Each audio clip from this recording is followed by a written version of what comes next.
अस्सलाम अलैकुम नाज़रीन, यहाँ अब शामिल करते ही गुज़िश्ता कल की ब्रेकिंग न्यूज़ की अहम पेशरफ्त। जलालपुर जटाहे पेटियांवाला चौक में वाक़ जली हुई मार्केट को ख़तरनाक करार दे दिया गया। इमारत पर कार्रवाई, मार्केट सन्यल, छोटे दुकानदार बेरोज़गार।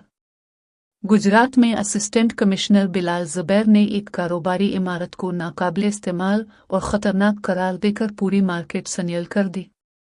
मुतासरा इमारत में मौजूद 5 से ज़ायद दुकानें बंद कर दी गईं, जिनमें ऑटो वर्कशॉप, शॉर्मा पॉइंट, जूता साज, मेडिकल स्टोर और दीगर छोटे कारोबार शामिल हैं।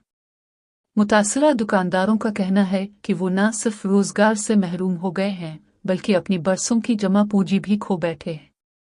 पहले ही महंगाई और बेरोजगारी का सामना था, अब मुकम्मल बेसहारा हो गए हैं। सवाल यह है, अब रियासत इन नए 5 बेरोजगारों के लिए क्या इक़दामात करेगी? इंतज़ामिया के मुताबिक इमारत की खस्ता हाली इंसानी जानों के लिए खतरा बन चुकी थी, इसीलिए फौरी सेल करना ज़रूरी था। ताहम मुतासरा अफराद की बहाली के लिए ताहाल कोई हुकूमती ऐलान सामने नहीं आया।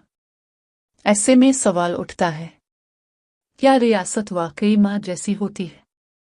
अगर हाँ, तो क्या माँ सिर्फ खतरा बताती है या अपने बच्चों के जख्मों पर मरहम भी रखती है? क्या रियासत का काम सिर्फ सेल करना है? मुतासरीन के लिए कोई मुतबादिल भी फराहम करना ज़रूरी है। मुतासरा दुकानदार मुंतज़िर हैं कि रियासत उनके लिए भी कोई कदम उठाए, वरना उनके लिए मुहरें सिर्फ दुकान की बंदिश नहीं, जिंदगी की बंदिश बन जाएंगी।